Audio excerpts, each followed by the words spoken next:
Any additional questions from anybody before we get on to shear and moment diagrams, which is the subject matter of today's tutorial?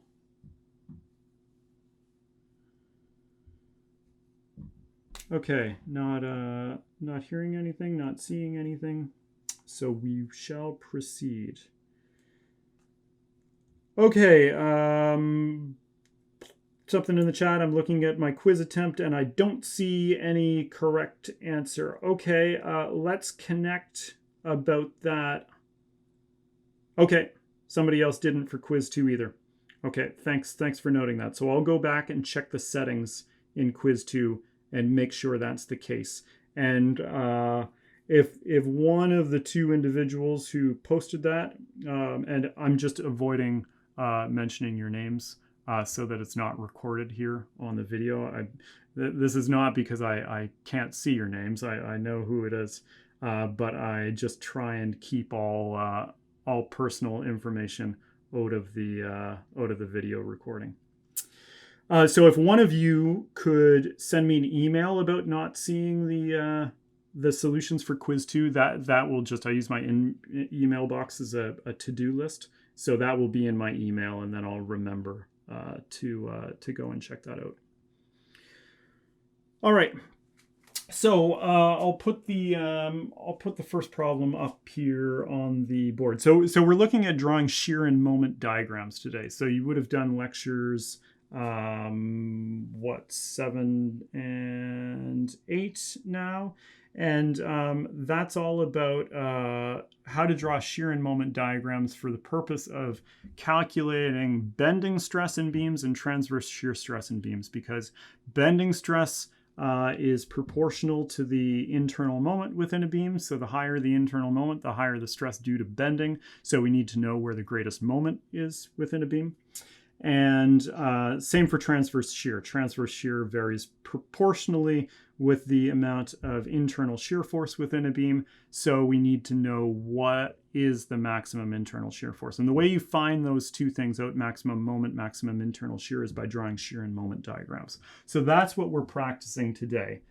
There were 2 lectures on drawing shear and moment diagrams, one using the method of sections, one using the graphical method. We're going to just focus on the graphical method here today because that is what you should use because it is way, way faster than the method of sections. Okay. So I'll put the first beam up on the board then. So we've got something that looks like this. 400 pounds over there, and this distributed load, it has a value of 500 pounds per foot. Okay. And this distance in between these supports here is 3 feet. And this distance out here is 7 feet, like that. Okay, so what we want to do for all of these questions that we're going to do today, we are going to draw shear and moment diagrams to determine the maximum internal shear Vmax and the maximum internal moment Mmax. Okay, so drawing shear and moment diagrams. When you draw shear and moment diagrams, you always want to stack these vertically underneath your free body diagram of your beam. So we're going to change this here into a free body diagram. So I'm going to erase this support here and just put in my support reaction, and I'm going to call that AY, and then I'm going to erase my roller and put my support reaction here, BY there. And then I'm just going to actually move these length dimensions up, so I just get a bit of extra tiny bit of extra vertical space there. So you stack your shear and moment diagrams underneath with the shear diagram first and then the moment diagram second. So we're going to do our shear diagram here, and we're going to do our shear diagram in units of pounds because that's the unit of the load that we've been given here, so that'll be most efficient. So here's the axis for our shear diagram. The vertical axis is for the values of internal shear, and the horizontal axis here is for the length position along the beam. Okay, and then we've got our moment diagram in pound feet, units of pounds, units of feet given, so that's going to be the easiest in terms of drawing the moment diagram. Okay, so I'll just do this. And then what you want to do is you want to just draw in a couple of construction lines here so that you can relate locations easily on these two diagrams to the free body diagram above. So we're going to take where the end of the distributed load is and drop that down, and the end of the beam here, and drop that down as well. So now we're all set up there. So the first thing that you do after you do that is you want to find your support reactions first. So sensible thing here to do is sum of the moments about point A being equal to 0 will give you what By is. So what have we got here? I'll take this direction as my positive direction there. So in the positive direction, we've got By multiplied by 3 feet. And then we've got subtract the contribution from the 400-pound load. That's at a distance of 10 feet away from point A. And then subtract the resultant of the distributed load. So the resultant is 500 multiplied by 3. And then we need the location of that resultant. So the resultant of this distributed load, being a uniform distributed load, is going to be right in the center. So that's going to be 1.5 feet away from point A. So we've got 1.5 here as well, and that all has to sum to 0. So this is going to give us By coming out of the other side there. So that gave me 2,083.3 pounds when I did it. 2,083.3 pounds.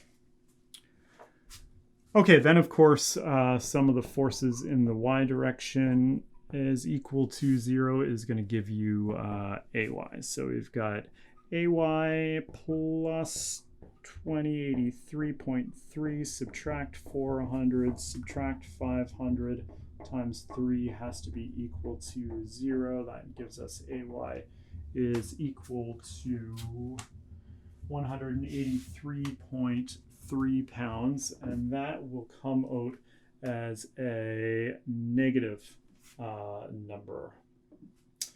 Will it? Let's check that. 15,900. Yeah, that's positive, negative. Yeah, 180. What did I say? 183.3.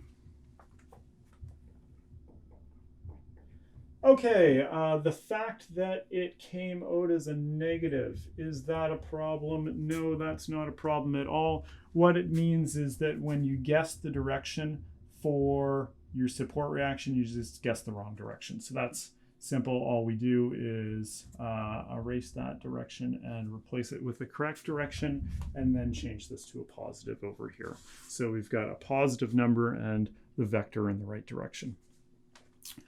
Okay, so now let's go ahead and draw our shear diagram. So the rules for drawing shear and moment diagrams are really simple using the graphical method. So a shear diagram always has to start at 0 and end at 0, okay? So after you do that, then you go over to the left-hand side and you work from left to right across, looking at the loads that you have as you go.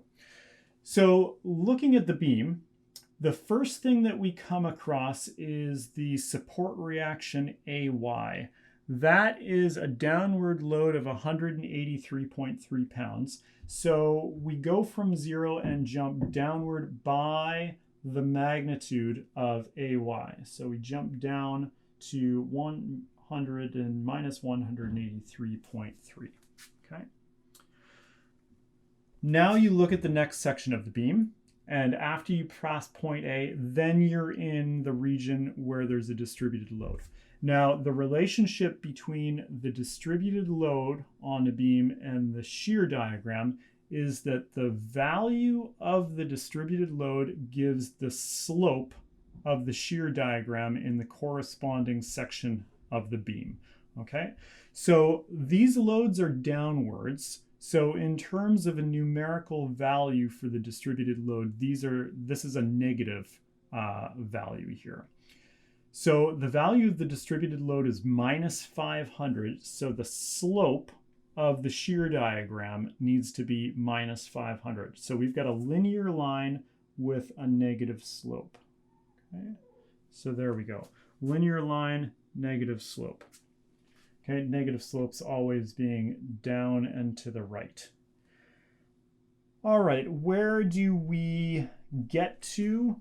Well, the change in shear between any 2 points on the shear diagram is equal to the area under the distributed load over that same region. So if we want this value here, what we do is take the value that we started with, 180, this is not going to be big enough for you to see. Okay, so the shear at L equals 3 feet is going to be minus 183.3 plus the area within the distributed load, which is minus 500 because it's 500 downwards, minus 500 multiplied by 3.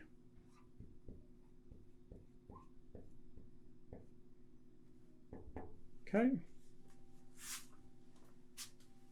So that's going to give you minus 1,683.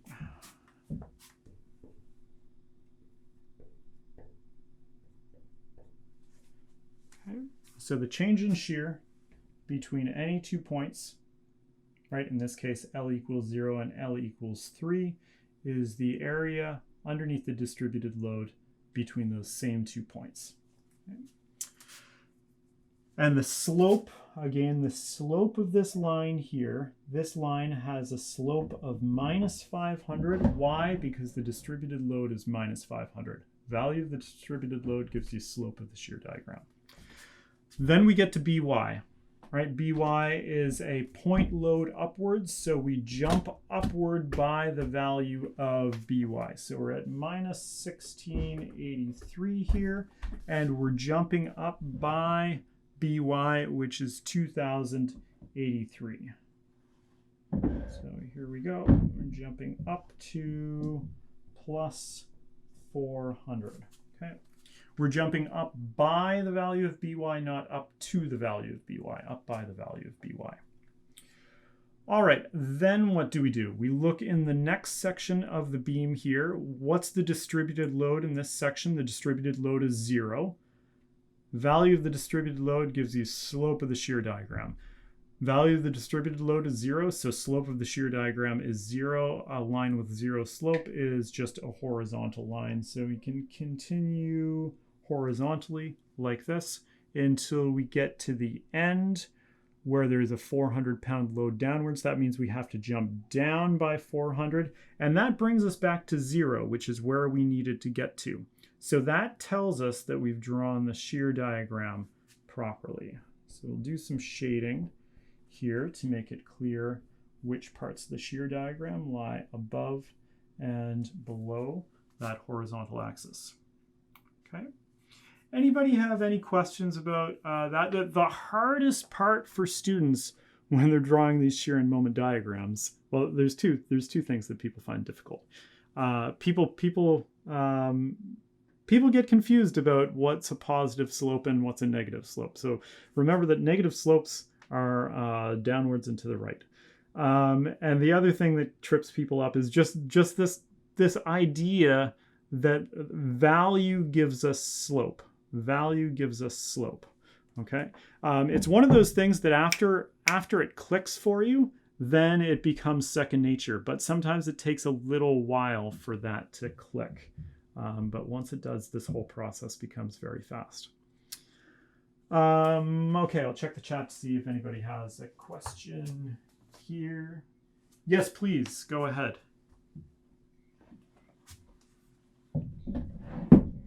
Yeah.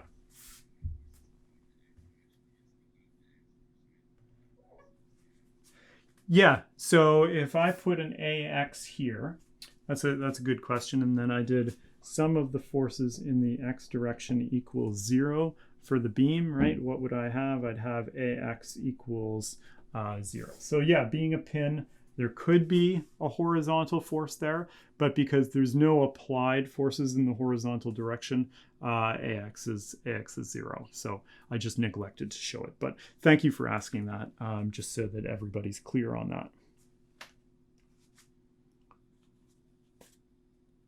Okay, so let's take a look at the moment diagram then. So just like, and I'm just going to raise this line up a little bit like that, just to give myself some more vertical space there. Just like the shear diagram, the moment diagram has to start at a value of 0 and end at 0. So with the shear and moment diagrams, if you draw them and you don't get back to 0 like you should, don't try and fudge your solution to make it, just force it to try and get back to 0. What that's telling you if you don't get back to 0 is you've done something wrong. And usually that's in a simple calculation error with finding what the support reactions are. Because if we had have done our equations of statics and we had have just made like a minor error in the math, let's say we put a plus there instead of a negative, so we got our support reactions wrong, then when you go to draw the shear diagram, you wouldn't get back to 0. And so the first place to look is in the value of the support reactions, and just double checking your calculations if you encounter that situation where you're not getting back to 0. Okay, so for this beam here, it's got no point moments acting along its length. Point moments are the only thing that cause vertical jumps on a moment diagram. So seeing that there's no point moments, there's going to be no vertical jumps on the moment diagram, and the only thing that we need to look at in order to draw the moment diagram is the shear diagram. We don't even need to look at the free body diagram of the beam anymore if there's no point moments. All we need to do is look at the shear diagram, and we can draw the moment diagram fully based on that. So just like we did, the value of the distributed load gives us the slope of the shear diagram. The value of shear gives us the slope of the moment diagram. Value of shear corresponding slope of the moment diagram. Okay, so the way this works is like this. So the first point on our shear diagram is this point here, which is minus 183.3. So the slope of the moment diagram at that point, L equals 0, has to be a slope of minus 183.3. So like a small negative slope, something like that, right? We're pointing downwards and to the right, but it's not a super steep slope. What happens as we move from left to right is that those values of shear become larger and larger negative numbers. Value of shear gives slope of moment. So a larger negative value of shear means that the moment diagram has to have a steeper negative slope. So the slope of the moment diagram is increasing. It's getting steeper and steeper, moving to the right. Why? Because every point on the moment diagram, the value at that point needs to be the slope of the moment diagram at that location. Okay. All right, so what happens after we get to L equals 3? Well, now at this point, we go from having a large negative value of shear to a positive value of shear. So what has to happen to the slope on the moment diagram? It has to go from being a negative slope to a positive slope. And I'm just going to redraw that to make it a bit more continuous like that, and hit that point with a steeper slope. There we go. So we go from having this steep negative slope to a positive slope. Okay. So now what happens to that positive slope moving from left to right? The value of shear stays at a constant positive 400. So the slope of the moment diagram has to stay as positive 400, right? So it's a linear line with a positive slope up and to the right. And we know where that has to take us. We need to go from whatever point we are here back to 0, right? So, right, there we go. Linear line, positive slope back to 0, and our shear diagram, or our moment diagram, rather, looks like this right here. Okay.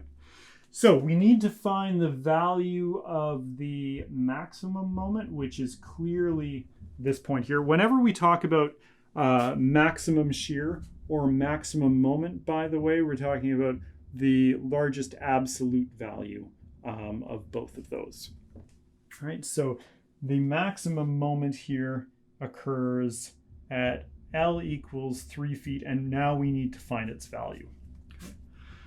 So just as we did the change between 2 points on the shear diagram is equal to the area in the distributed load between those same 2 points, the change in moment diagram between any 2 points is equal to the area within the shear diagram between those same 2 points. So for example, the change from 0 to the maximum moment, M max, right, is equal to this area within this portion of the shear diagram, right? So that area there. Also, the change from the maximum moment back to 0 is equal to this area, right? In other words, this area needs to equal that area. Now, if you're finding the maximum moment, which is the easier area to calculate? The cross-hatched one or just the hatched one? Well, the hatched one, because it's just a rectangle. Right? So the value of M max here is simply going to be equal to the area here. So this area equals the maximum moment, which is what? 400 multiplied by 7. So we've got 400 multiplied by 7 here, and that's going to be minus 2,800 in terms of a maximum moment. Okay. Why is it negative according to the math here? Well, because what we need to do is take the change from L equals 10 back to L equals 3. So we're doing essentially an integral with the limits reversed. So instead of integrating from L equals 3 to 7, we're integrating from 7 to 3. So we get a negative if we're actually doing the math on that integral properly. But you can see that it's a negative maximum moment from the diagram. Okay, so from our diagrams, we can say that the maximum shear is what? The maximum absolute value is what we want. Okay, that's minus 1683 pounds. Okay, so box, there, arrow. And the maximum moment is 2,800 minus 2,800 pound feet. Okay.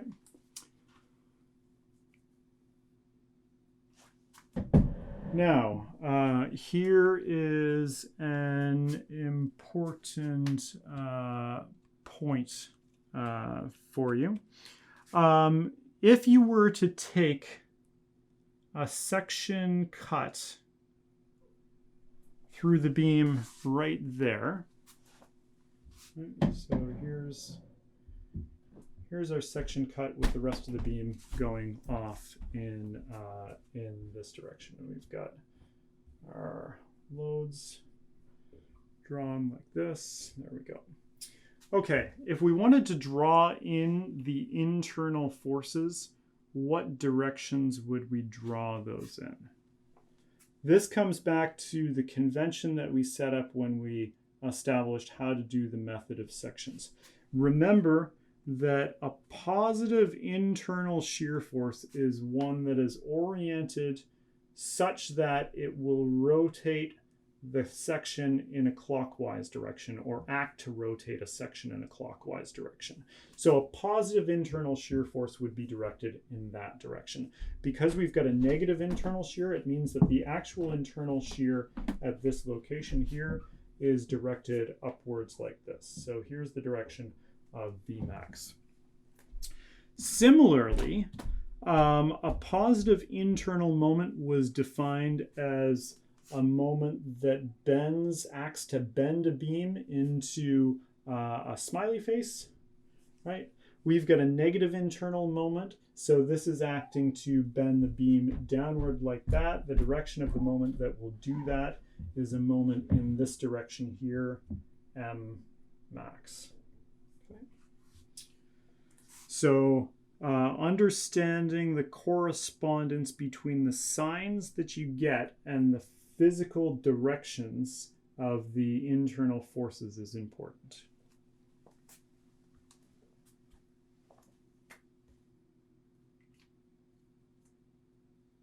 In the quizzes, will signs matter? Yeah, if I ask you in the quiz for next week what the value of the maximum moment is, and it's negative 2800, put negative 2800. It's a good question.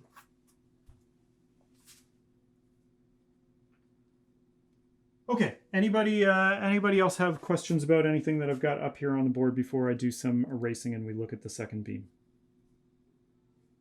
Yes.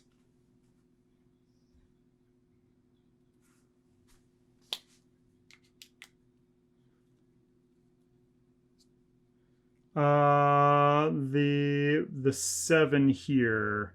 Which 7 are we talking about? This 7 down here? That one? Oh, that's because here I'm saying that the maximum moment is going to be, you can calculate the maximum moment by either taking this area, that area there, or this area here. Now, it's easier to calculate this area here because you can just quickly do it in your head. It's 400 multiplied by a length of 7. Okay, so that's what I've done down here. Yeah. Anybody else out there with a question?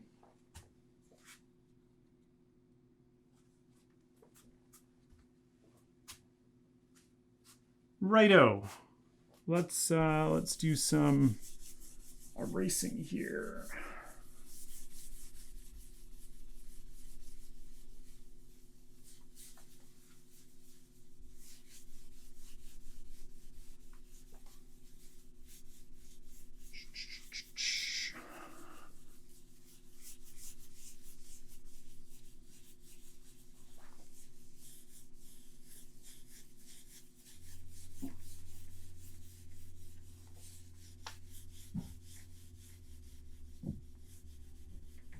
Okay. What did I get for the, what did I choose for the second beam? Okay, here's one with a point moment on, just to have a practice with something with a point moment on. So this beam is looking like this. We've got a pinned connection over there. We've got a roller like that. We've got a upward load of 400 kilonewtons there. And we've got a point moment that is in this direction of 900 kilonewton meters like that. And in terms of distances, put these up here to save some space below. We've got a 2 meter distance there. We've got, 6 meters there. Between the roller and the 400 kilonewton load, we have 4 meters. And we've got 2 meters like that. Okay, so same deal. Calculate the maximum internal shear and moment by drawing the shear and moment diagrams. All right, first things first, we'll erase these support reactions and put in the corresponding support reactions. So I'm going to call this one BY there. And then I'm going to get rid of my pin here and call that one AY. And of course, here's AX, but that would equal 0 if we did sum of the forces in the X direction. All right, so let's set up our axes as the first thing. So here we've got our loads are in units of kilonewtons, right? So it makes sense to draw our shear diagram in units of kilonewtons as well. There we go. And we'll do our moment diagram in units of kilonewton meters.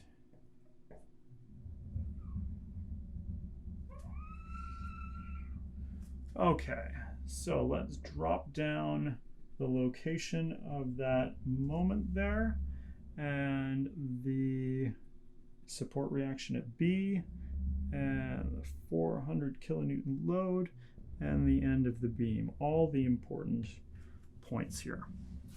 First things first, support reactions. So sum of the moments about A has to equal 0. I'll take the counterclockwise as positive. So we've got positive moment being applied by the 400 kilonewton load. So we've got 400 multiplied by what? 4, 10, 12 meters.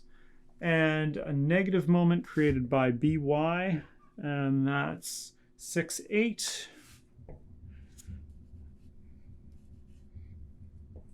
Okay, 8. And then we've got this point moment here, right? It's going around in the counterclockwise direction, so it's positive according to my sign convention. It's 2 meters away from point A. So when we put it in the equation here, do we need to multiply that by 2? No, we don't. It doesn't matter where that point moment is, right? It just goes in the equation as a 900. Okay, positive because it's in the same direction as the sign convention that I'm establishing just locally for this equation. Okay, and that all has to equal 0. So out of this, we get a value of BY. What did that come out to for me?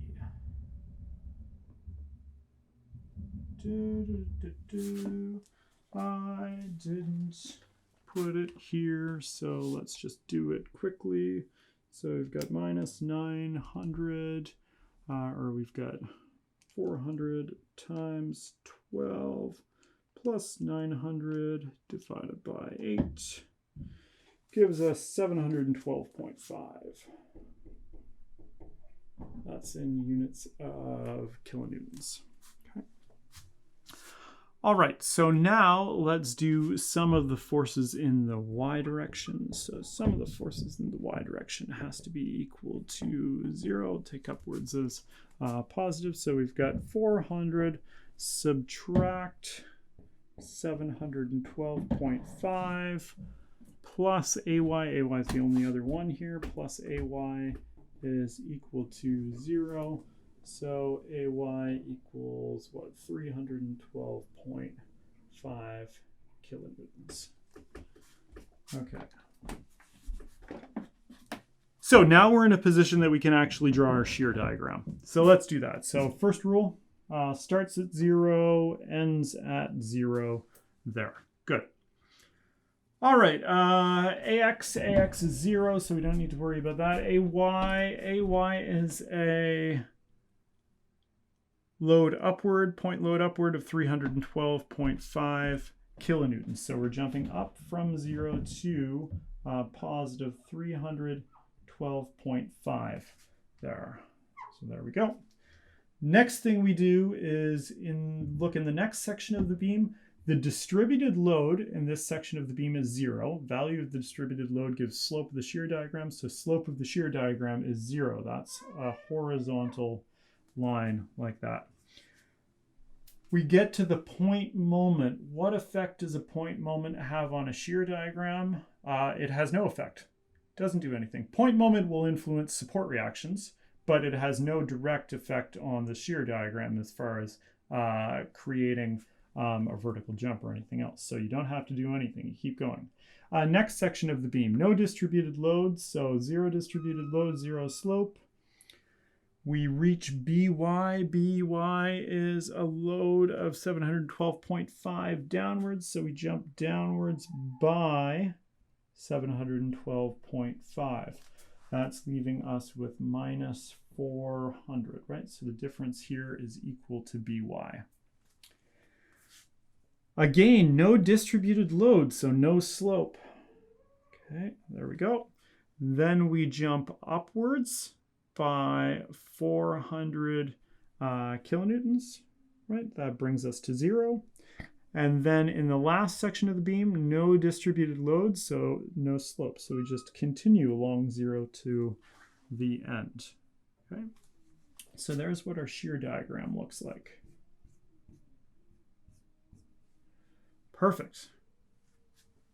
Everybody follow that one? Very basic. The most important thing about this is just the review that a point moment doesn't get multiplied by anything when you put it in an equation of statics. All right, let's continue on to the moment diagram.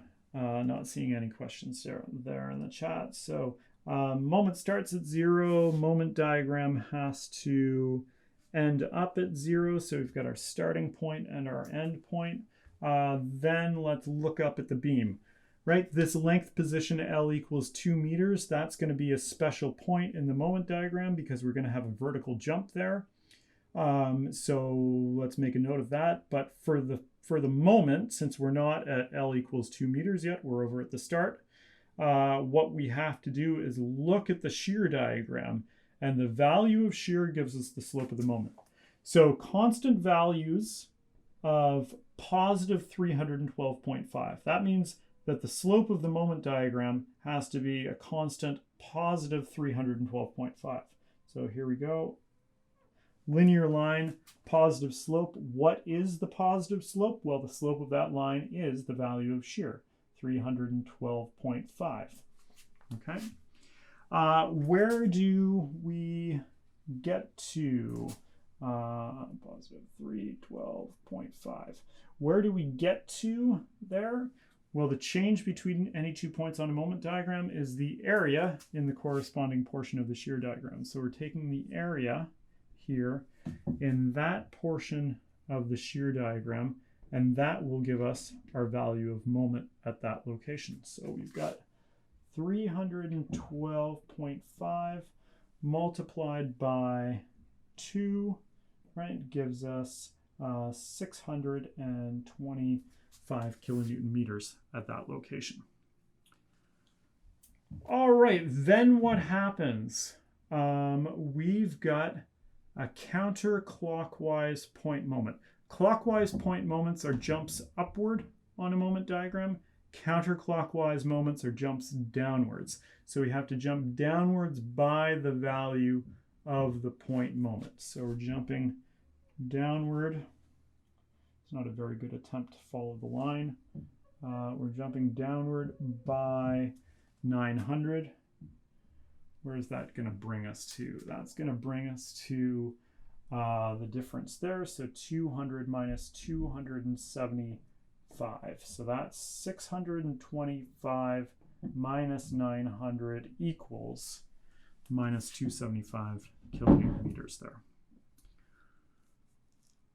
Radio. Anybody want to stop me and ask anything before we continue from left to right here?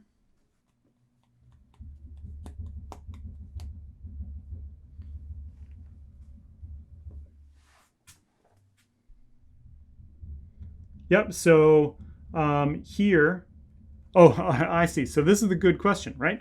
So you're referring to the fact that I took a counterclockwise moment here to be positive, and now I'm saying that a counterclockwise moment is a jump downwards, right? A negative point moment, correct? Yeah. So these are two separate things, and it's very important to recognize that. You can take whatever sign convention you want when you do an equation of statics. Right? You can take your moments to be positive, you can take your moments to be negative. It's totally up to you, right? This sign convention that I've established here is only applicable to this one equation that I've done, right? So that is only applicable to that equation. For drawing shear and moment diagrams, a clockwise point moment is always a positive jump upwards. A counterclockwise point moment is always a jump downwards. Okay. So the two are separate things. Okay. So let's continue here. We're at minus 275, right? We've taken care of our point moment with the discontinuity or the jump here. And now, after we've done that point moment, now there's no other point moments along our beam, so we don't even have to look at the free body diagram anymore. All we need to do is look at the shear diagram to draw the remaining moment diagram. So what do we see here? We have constant positive values of shear now. So our moment diagram has to have a constant positive slope. Again, what's the slope of that moment diagram? It's the value of the shear, which is still 312.5, right? Positive 312.5.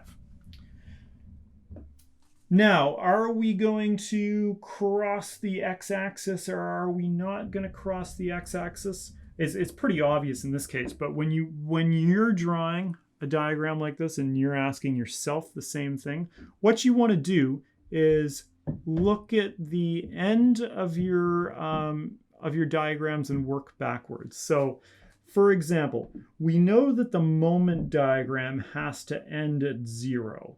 And we've got a section before that where we've got negative values of shear. So that means that in the corresponding section, the moment diagram has to have negative values, a negative slope. So we need to be coming into 0 on a line with a negative slope. The only way to do that is if we cross the x-axis and are above 0 when we start.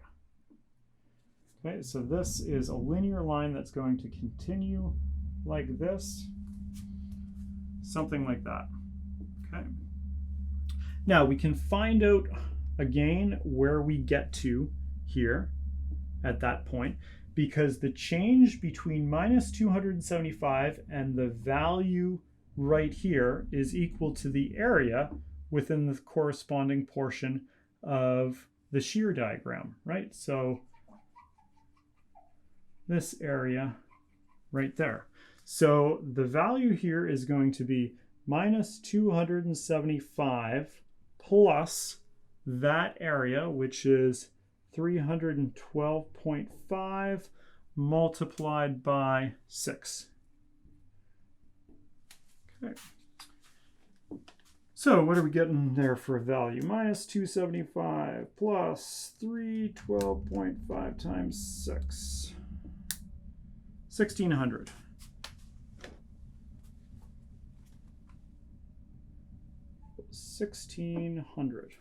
Okay. All right, so obviously my scaling here could have been a little bit better because this point here is significantly above that point there in reality. But that's okay. This is just a sketch. So let's keep going here. What do we have now that we're at this section? Then our shear changes to a value of minus 400. So the slope of the moment diagram has to change to a negative slope with a value of 400. And that negative slope has to remain constant over that 4 meter length. So we've got a negative slope here. So where are we going to get to, right? Well, we're going to get down to 0. And how do I know we're going to get down to 0? Because in this next section here, we've got values of shear that are 0. So the slope of the moment diagram has to be 0. So we better be back at 0 at this location here. We can check that because the change between these 2 points, which is 1600, should be the area inside this portion of the shear diagram. And what's that area? It's 400 multiplied by 4, which is 1600. So we do indeed get back down to 0. Okay. So we can do some hatching here, right? And then, as a result, we have that from our shear diagram, the maximum value of shear is minus 400 kilonewtons. And our maximum value of moment is what? It's 1600, and that's in units of kilonewton meters.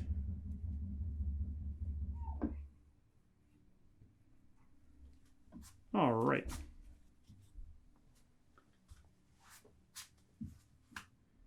Wouldn't it be easier, this is a question from the chat, wouldn't it be easier just to do the area for the negative part of the slope going to 0?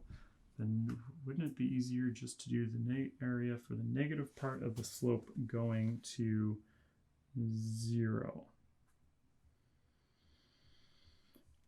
I am not sure that I'm fully understanding the question. For the moment graph, 400 times 4. Yeah, so we've got a slope of minus 400, right? And we multiply that by 4. Yep, so we go to 0. That's exactly the same as just taking the area there and adding it on to what we had, right? Or we can do it backwards, going from 0 to that point there is equal to that area, right? I think that's what you're asking.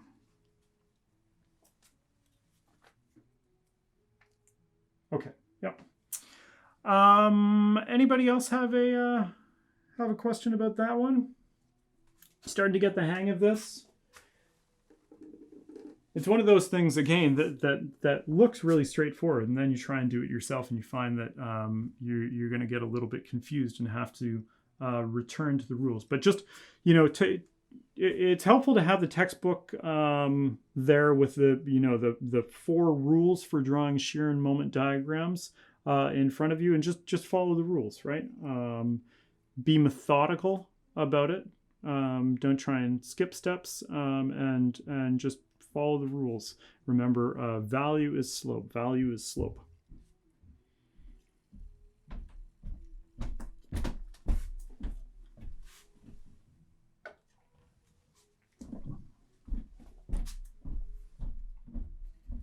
Okay. Let's check out another one.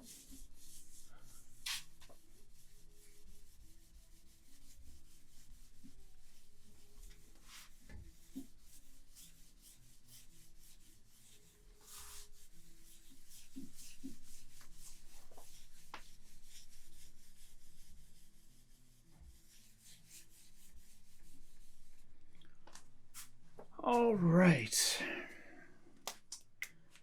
What have we got? What have we got for the third one? Cantilevered beam here.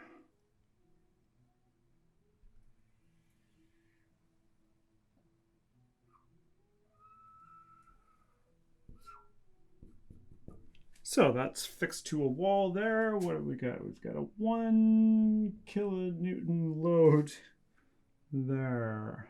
And we've got a 6 kilonewton meter point moment there. And then we've got a distributed load that increases linearly from a value of 0 to a value of 5 kilonewtons for every meter length of beam at the wall. And there that is. So in terms of lengths here, we have this distance, and that distance right there. This is 1, this is supposed to be the same distance, 1, and this is a distance of 3 meters there. Okay, so let's draw our shear and moment diagrams here. So we'll change this into a free body diagram by erasing the wall here, and then we'll put our support reaction AY this way. Now this is a fixed support, so it can have forces in the X and Y direction, so we can have an AX here, which some of the forces in the X direction tells us that's going to be 0, and we can also have a moment at the wall. So let's put that moment M subscript A, this being point A there, in that direction. Now I'm just guessing this direction at this point, okay? But that's okay, right? Because the math will tell us if we've guessed that direction incorrectly. Let's set up our equations, or our axes rather, for our shear and moment diagram. So we're going to do our shear diagram in units of kilonewtons. Makes sense given the units that we have or that we're dealing with in the problem. Shear diagram, moment diagram in units of kilonewton meters. Okay, there we go.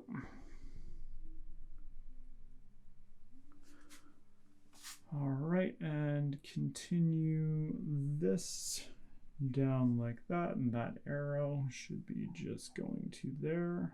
Similarly, that one like that. And then this point moment downward like this. Okay. All right, so only one support here, so we can directly do sum of the forces in the y direction equals 0 as a starting point to get AY. We've got AY minus 1 kilonewton minus the resultant of this distributed load, which is the area within it, 1/2 the base, which is 3, the height, which is 5, all equals 0. Okay, so we've got a positive 7.5, say 8.5, 0.5 kilonewtons there. Sum of the moments about A equals 0. Okay. Again, pick a direction here, and the direction that you choose as the positive sign convention is only applicable for this equation that we're actually doing. I see the video is starting to get a little bit wiggy there with freezing, but it looks like we're okay now. Okay, so I'm going to choose the counterclockwise direction like this, and let's see what we get there in the moment diagram, or in the equation when we do it. So our MA, that's in the negative direction as far as the convention that I've established here. So we've got minus MA, and then in the positive direction, we've got the resultant of the distributed load here. So plus the resultant has a value of 1/2 base times height. And then it's going to be located at a distance from the big end of 1/3 of the base length, right? So if this is L, this distance here is always 1/3 of L. So 3, that's convenient, so this distance is 1. So here's our 1 for the distance that the resultant is away from point A. We've also got our 1 kilonewton load here, so we've got 1 multiplied by a moment arm of 345. And then we've got our 6 kilonewton meter point moment, and that is again in the direction of MA, so it's in the negative direction that we've assigned to our moments. So we've got minus 6, and that equals 0. So MA there. What have we got here? We've got a 6 minus 5 gives us a 1 over here.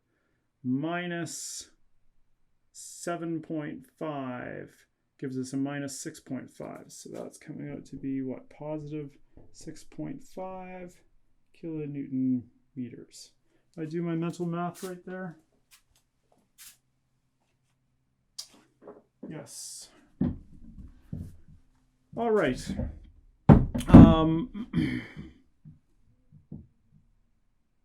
So we did guess the right direction here for MA. So now we're in a position where we can actually draw our shear and moment diagrams. So let's start with our shear diagram. Shear diagram starts and ends at 0. What's the first thing we come across? It's the 1 kilonewton load downwards. So we're jumping downwards by 1. Then we're in the next section of the beam. This has a distributed load of 0 on it. So that means our shear diagram has to have a slope of 0, right? So just horizontal line across. Point moment does nothing to a shear diagram. Distributed load is 0, slope is 0. So we're still going across. Then, and I'm going to get rid of this resultant load in here because we don't want to be confused by that when we're drawing our shear diagram. We've got a distributed load. Okay, now remember the value of the distributed load gives us the slope of the shear diagram. So these values are small positive values that we're starting with. Okay? Small negative values, sorry, because they're pointing downwards. They're downward distributed loads, so they're small negative values. Right? So we need a small negative slope. And then the values of the distributed load get to be larger and larger negative values moving to the right. So the slope of the shear diagram has to be becoming steeper in the negative direction moving to the right. So we've got a slope that looks like that, right? Becoming more and more steep in the negative direction, higher and higher negative slopes as we're moving to the right, okay? And then we've got AY here, right? So we're going to jump upward by the value of AY. And what do we know? We know that has to bring us back to 0, right? So we've got to be jumping from where we are back up to 0. So that means that the value that we end up with here has to be equal to the value of AY. So this has to be minus 8.5 kilonewtons right there, because we have to jump from minus 8.5 back up to 0. Does it matter that there's a point moment over here? No, because point moments don't directly affect a shear diagram.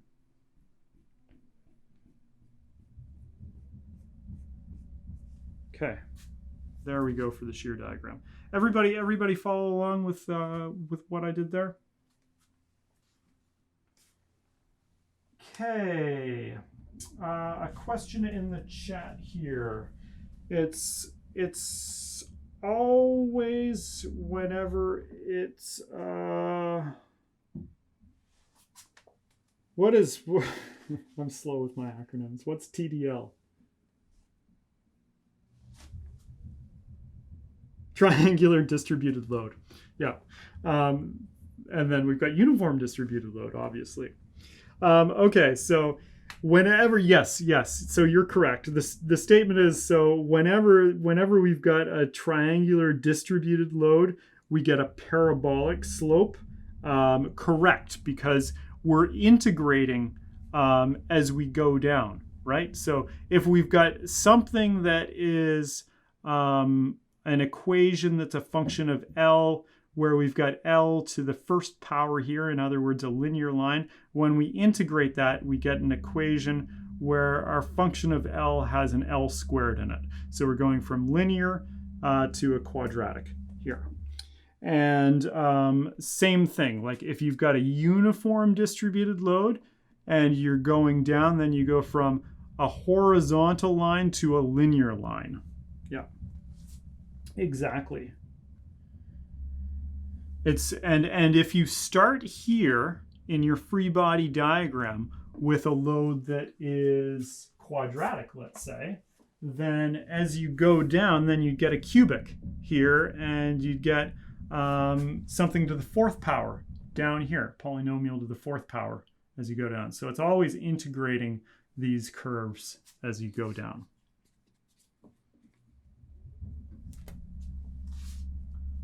Okay. Let's do the moment diagram then. Moment diagram, it starts at 0, it stops at 0. So let's see what we do then. We've got 2-point moments here, right? So we know that we're going to have 2 vertical jumps in the moment diagram down here. But for now, let's just start by looking at what the value of the shear is, because that's going to tell us what the starting slope of the moment diagram. Constant value, right? So here's the integration, right? Horizontal line goes to linear line. So constant values give us constant slope. Values are -1, slope has to be -1. Where do we get to? The change between these 2 points along the length, so the change from 0 to that value is the area within the corresponding portion of the shear diagram, which is -1 multiplied by 1, so we have -1 there. Okay. Then we've got our point moment. That's clockwise, right? So that's a jump upward. And its magnitude is 6, so we jump upward by 6, so we're jumping up to a value of +5 here. Okay. Again, then we're looking at the value of shear, right, to give us the slope of the moment. So we've got constant values, and I'm going to actually attempt to draw this a bit more to scale here. So this is going to be +5 there. So we've got constant values of -1, so we have to have the same slope as we had here, right? A constant negative slope, right? Where do we get to? The change between 5 and this number is the area within the corresponding portion. So we have 5 plus, what's the area? It's -1 multiplied by 1. -1 multiplied by 1 is 4. Okay, now what happens? Now the value of the shear goes from -1, and it starts becoming larger and larger negative values. So the slope has to go from being this constant linear slope to a slope that becomes steeper and steeper in the negative direction. So we need to take off, accelerating downwards like this. Okay. Maybe I'll do that and try and keep it on the board here by the time we reach the other side. So like that. Okay.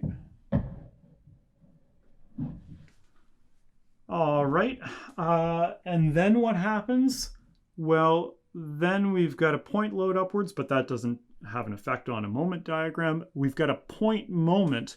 That point moment is in the clockwise direction, so it has to be a jump upwards. That's good because we need to go upwards from whatever value we are at now to 0. Right? So this position needs to be the value of our point moment MA. So we must be at -6.5 right there. So we've got our moment diagram.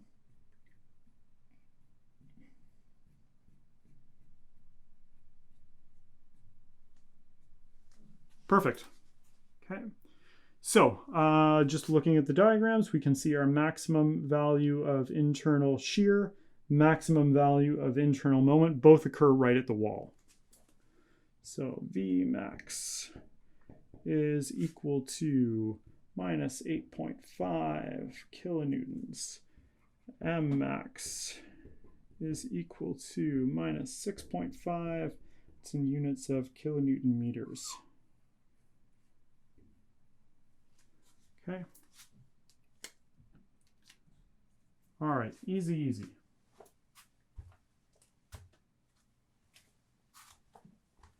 So embarrassing that I didn't know what the acronym TDL was. What type of an engineer am I?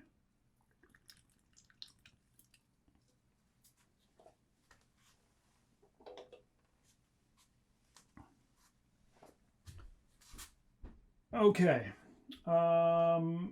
Any other questions about this one? This one was a pretty simple one, but first wanted to do at least one cantilevered beam with you.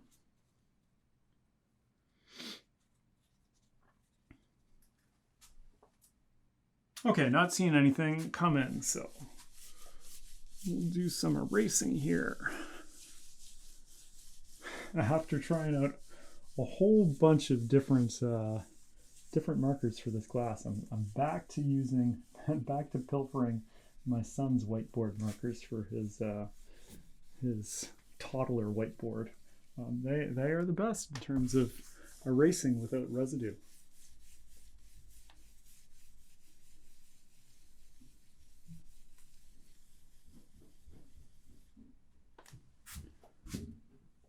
Okay. So let's do one more of these. And then I think that will be enough beams. And what time is it? Yeah, and then we'll take a look at that question from the assignment. Okay. So.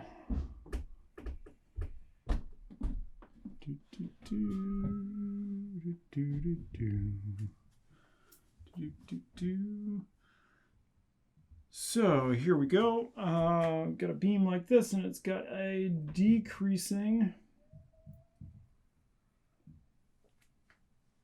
linearly decreasing distributed load on it like this.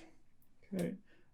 It's got a pin support over here, and then it is supported by a member that is connecting to this location here from down there. So supported by another member like that. That's a pretty ugly sketch, but it gets the point across. Okay, so this distance here is 0.8 meters. And then from there to the other pin support and this distributed load should really be drawn as going to that other pin support there. This distance here is 1.5 meters.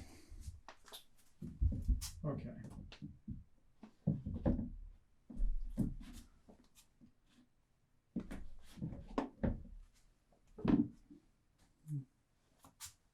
Luke did a lot of this with us in statics, so a lot is just review. Good. That's great. So just seeing that now. I missed that comment earlier.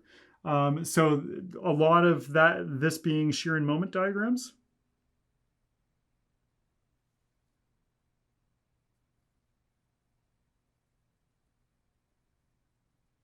Or a lot of triangular distributed loads. We did a few of them anyway. Okay, good.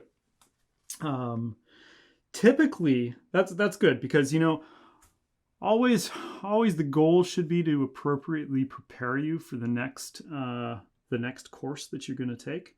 And I know Luke prepares students really well in statics. And similarly, I've had a lot of people come back to me and after they've gone to DAL, particularly people who are in the civil stream, and say, we felt so well prepared when we got into our civil courses. We actually were quite a bit of ahead of the DAL students. So always good. Okay. cool. So that means everybody's going to be getting like 100% on the on quiz 4. So this is exciting. All right. So for this, we don't have loads here. 2 kilonewtons per meter. I got distracted. So the starting load here is 2 kilonewtons per meter for the distributed load, and then it goes downwards from there. All right. Okay, so let's erase the supports and put in the support reaction forces as a starting point here. So here we go.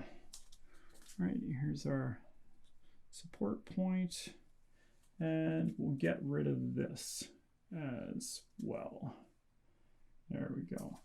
Okay, so we had loads downwards, so we can have a force there and a force there, and then we know that that horizontal or angled member here supporting it, that's going to be under compression, so that's going to be pushing back upwards on that. So the forces are actually going to be in this direction there, but again, it doesn't matter if you get the directions wrong, but I'm putting them in the correct directions. And if that horizontal force is pointing to the right, then at the wall must be pulling back in that direction. So if we call this point A here we've got AX, here we've got AY, and then we've got BY and BX.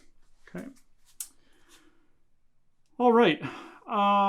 So let's go ahead and set up our axes for the shear and moment diagram. So we're going to have our shear in units of kilonewtons here. Let's try that again. Kilonewtons.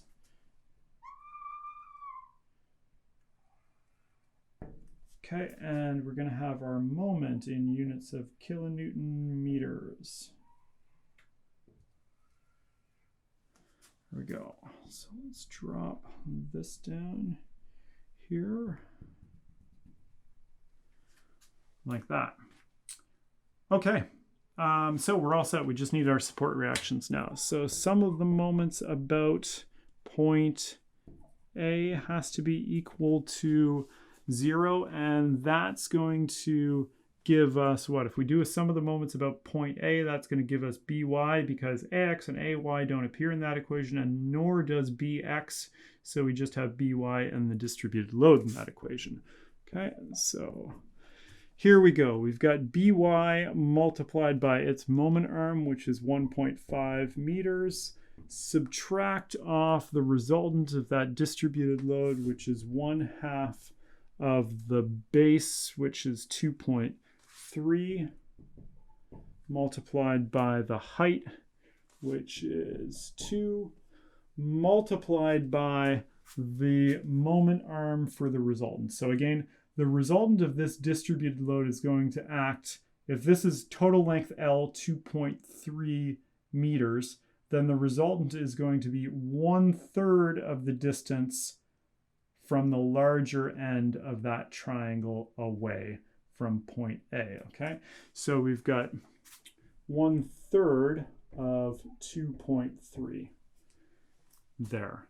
And those are the only two things that appear in this equation, so this has to sum up to 0. So we've got BY coming out of this equation right here. That is going to be 1,176 newtons.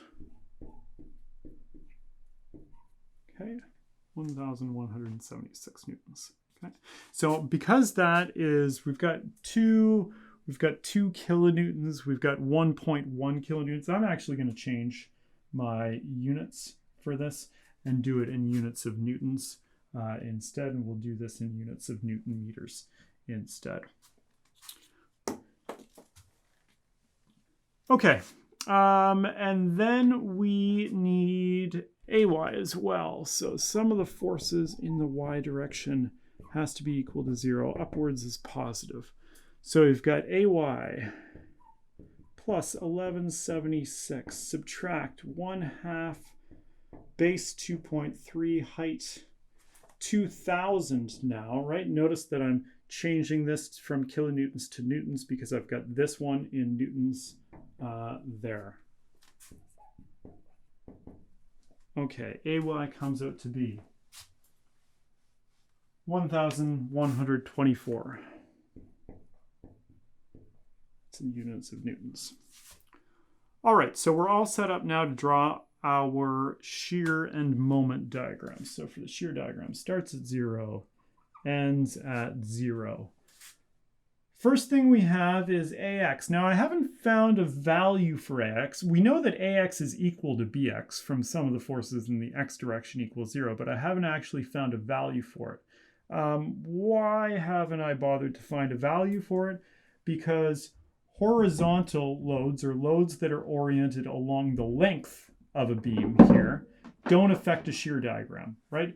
AX, what is AX going to actually do within this beam? Well, it's going to create an internal normal force.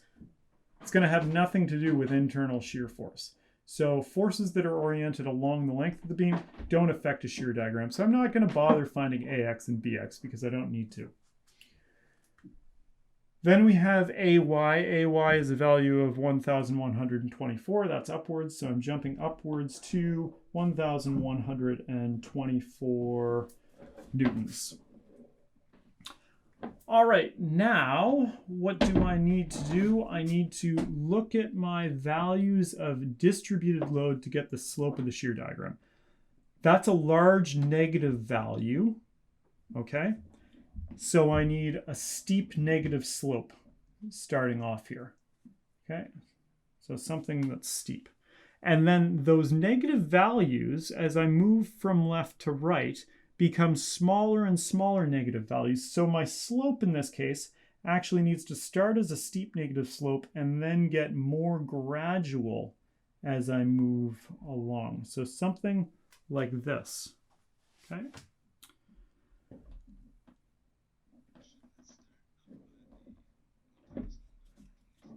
Yeah, it absolutely should start up there. Good catch. Right, something like that.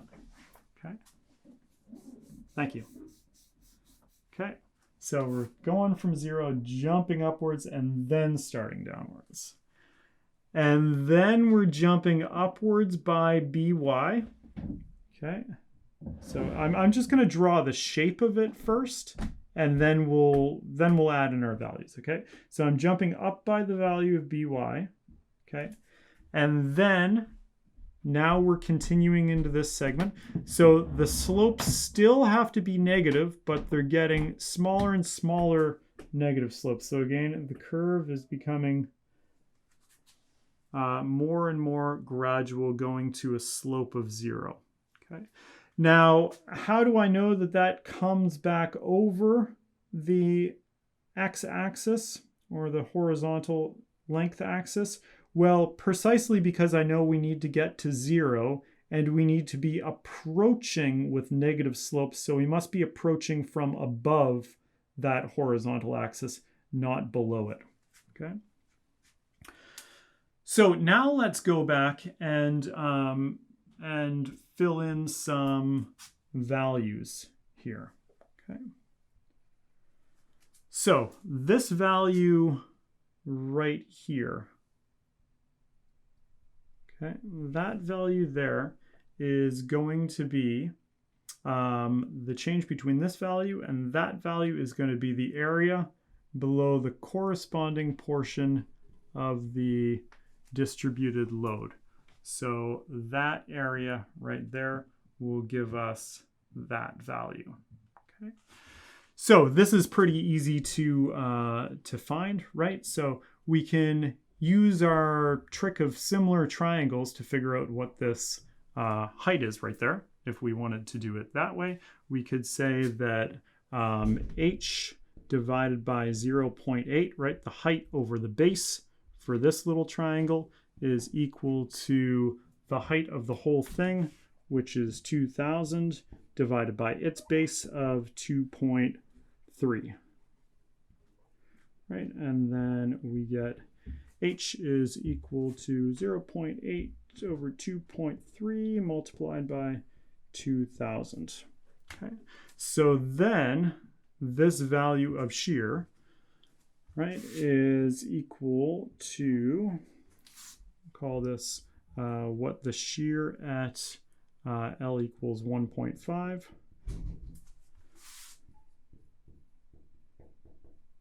is equal to 1/2 of the base, 0.8, multiplied by the height, which is 0.8 over 2.3, multiplied by 2000.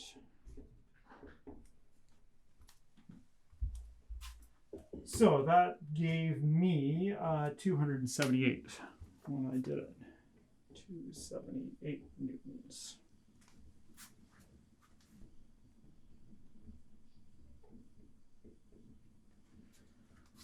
So once you know that point there is 278, then it's easy to find this point down here, because you just take this point and you subtract the value of by, because you know you have to go from this point and jump up by the value of by to get this. So this would be down here 278 subtract by, which was 1176, is going to give us minus 897. Okay, there we go. So we've got our shear diagram done now. All right, let's go ahead and draw the moment diagram. And we're starting and ending at 0. And then with this moment diagram here, because the shear diagram crosses 0, whenever you have a shear diagram that crosses 0 with a line of a continuous line like this, whether it's a linear line or a sloped line, you know that at that point there's going to be either a local maximum or a local minimum for the moment diagram. So you want to take the point there and mark that off too on your moment diagram so you can keep track of where it is. No point moments along the length of this beam, so the only thing you need to worry about is the shear diagram in order to draw the moment diagram. So let's do that. So starting from 0, the shear, even though it's a sloped line downwards, the values of shear are positive, and they're decreasing positive values. So the slope of the moment diagram has to start off being a large positive value, right? So it's starting off steep in the positive direction, and then it's becoming a smaller and smaller positive slope until we get to 0.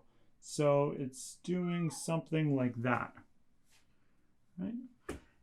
And then on the other side of that local maximum, we have values of shear that are negative values, and those negative values are increasing in magnitude, right? Going downwards. So our slope has to start negative and then increase, becoming a steeper and steeper negative slope. Now, here's the same question. Does this line, by the time we get to L equals 1.5, does this line cross the x-axis or does it not? So do we do something like this, or are we doing something like that? Well, the answer is look at how we need to end the diagram to answer the question. So we need to get back to 0. Coming into 0, we have positive values of shear. So those positive values of shear must mean that we have a positive slope coming into that point. So we must be crossing the x-axis here, the horizontal axis. So we'll just erase this and redraw it to represent that. So we've got something like this.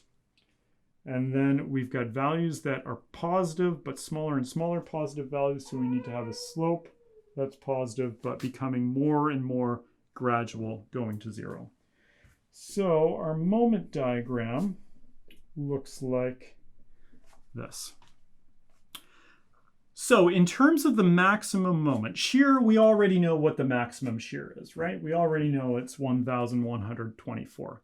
In terms of the maximum moment, there are 2 candidates here. We've got this one, M1, and this one, M2 that we need to find the values of to determine which one is larger. M1, the way to determine M1 is by getting this area of the shear diagram. This line is a line that's curved. So the only way to get that area is to get an equation for this line and then integrate it between L equals 0 and L equals whatever this point is, which we can find out by getting the equation for this line and then setting it just to 0.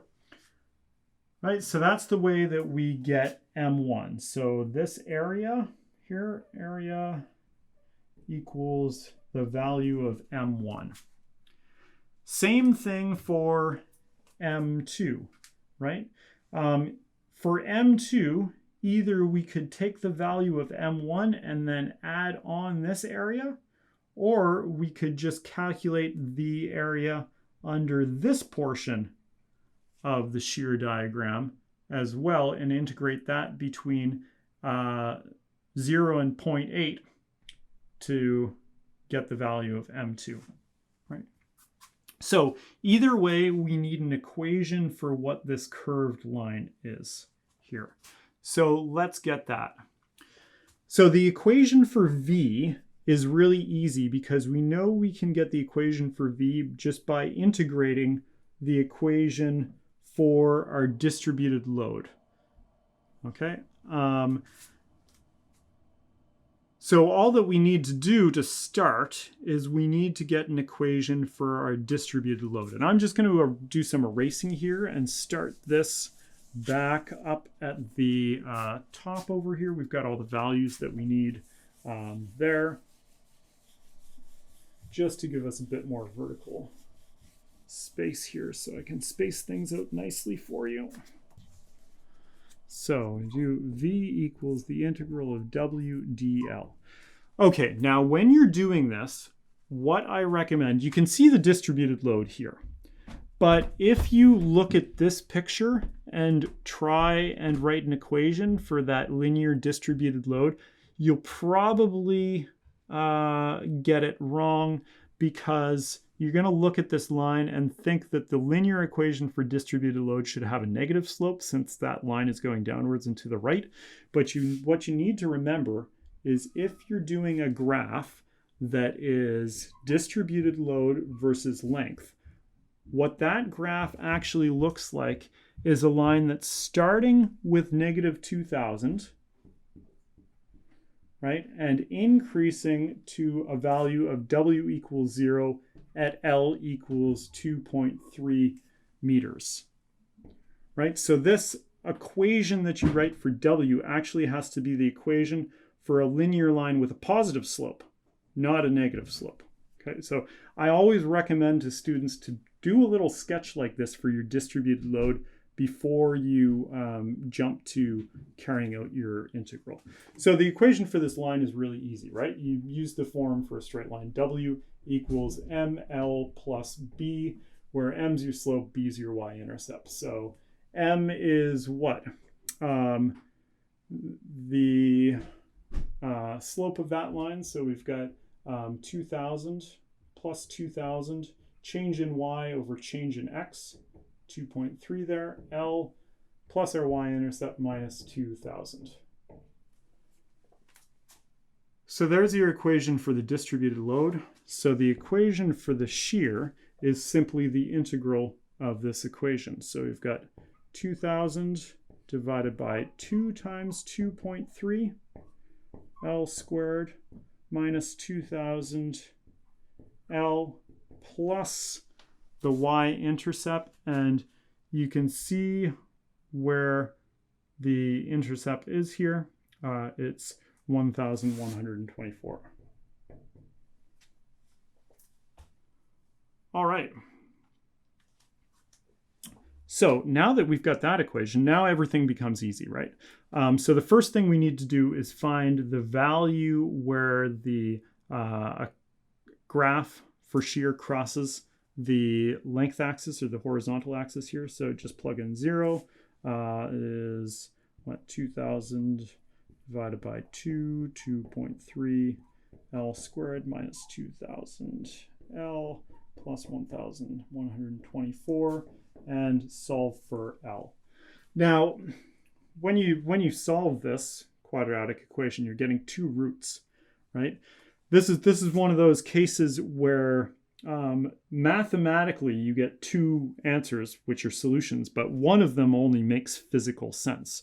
So the solution that you're looking for has to be somewhere between 0 and 1.5 meters, right? The other root of this curve would be somewhere way out here beyond 2.3.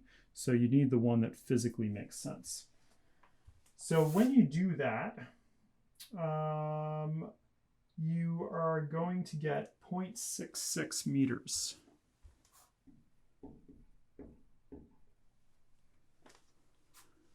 Okay, so now to find M1, all you need to do is take this equation for shear and integrate it between L equals 0 and L equals 0.66 meters. So M1 is simply the integral from 0 to 0.66 of VDL, which is what, 1000 divided by 2.3. I'm just dividing there. L squared minus 2000 L plus 1124. So do that integral to get M1.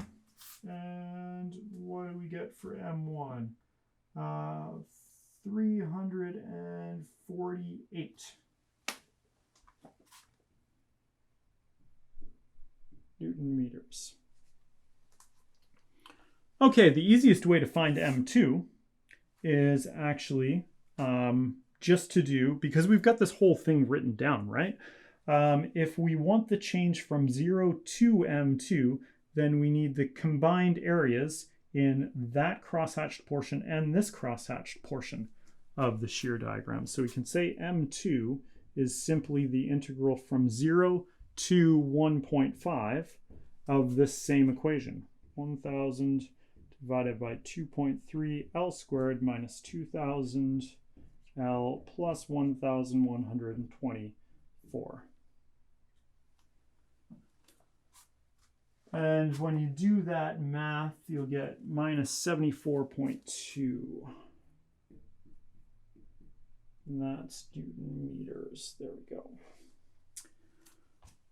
Okay, so to answer the question for the maximums here, we've got maximum shear was what? Positive 1,124 newtons. Maximum moment is 348. 348, and that's in units of Newton meters. Okay. All right, so if you followed along with those, and you can do those again on your own, then you know you understand how to do shear and moment diagrams using the graphical method pretty solidly. The graphical method is super fast. In a lot of cases, you can just draw the whole shear and moment diagrams, just doing some quick calculations on your calculator, and you're good to go. In other cases, right, you need to do a little bit of math to figure out your maximum moment, but that's really easy because all you need to do is write an equation for your distributed load, integrate that to get your equation for shear, and then integrate that equation between your limits to get your values of maximum moment. Okay. Questions about that one there? Okay.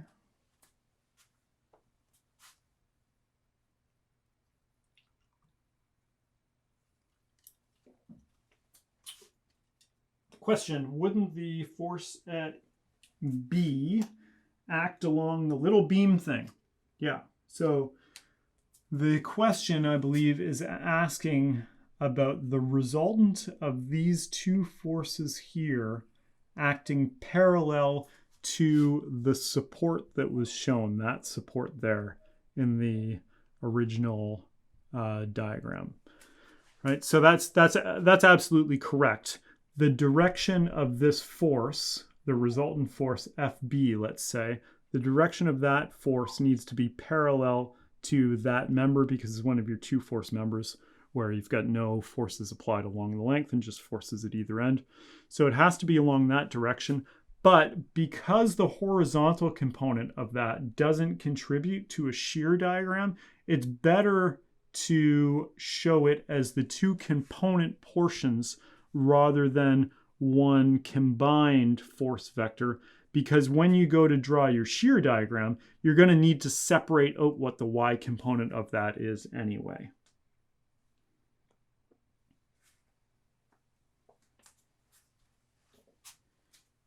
Anybody else have questions about that problem that we did there?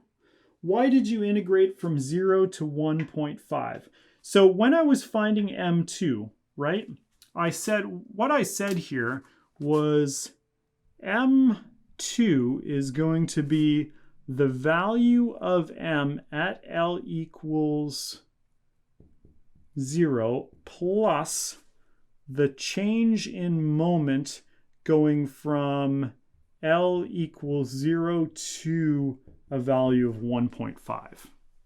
Okay. Alternatively, I should actually erase to give myself some more space here.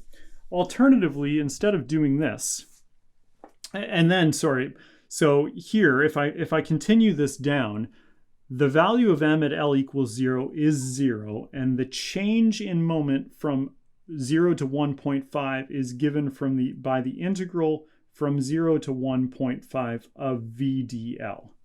Right, so that's one way of getting M2.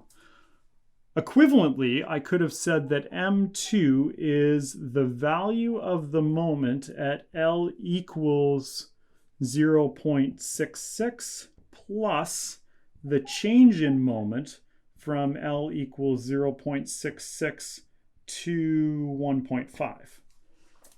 And if I had have done this second route, then what I would have said is that the value of the moment at L equals 0.66 is M1 here, which is 348, plus the integral from 0.66 to 1.5 of VDL. Okay. So either of those options for finding M2, this one here or this one there, will give you the same number.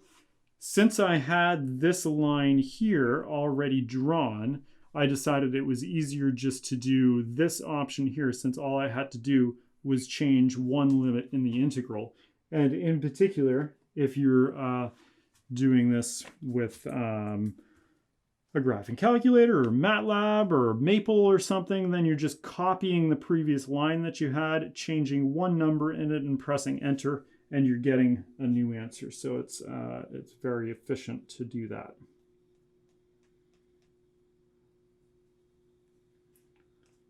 Did that answer your question about the integration limits there? Yep, okay, cool.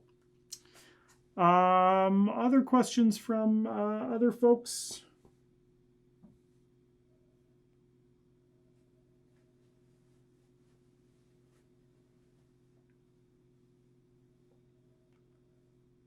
Okay, so we'll finish the shear and moment portion of the tutorial there, right? For anybody that wants to stick around to look at the solution from the third problem on problem set 3 that you just submitted, then we can look at that together now. But for the rest of you who don't want to stick around, have a great week, and we'll talk to you or see you, or we will meet again at the same time, same location next week. Well, maybe you won't be in the same location, but I will be. Okay, so let me pull that problem up and we'll look at that together.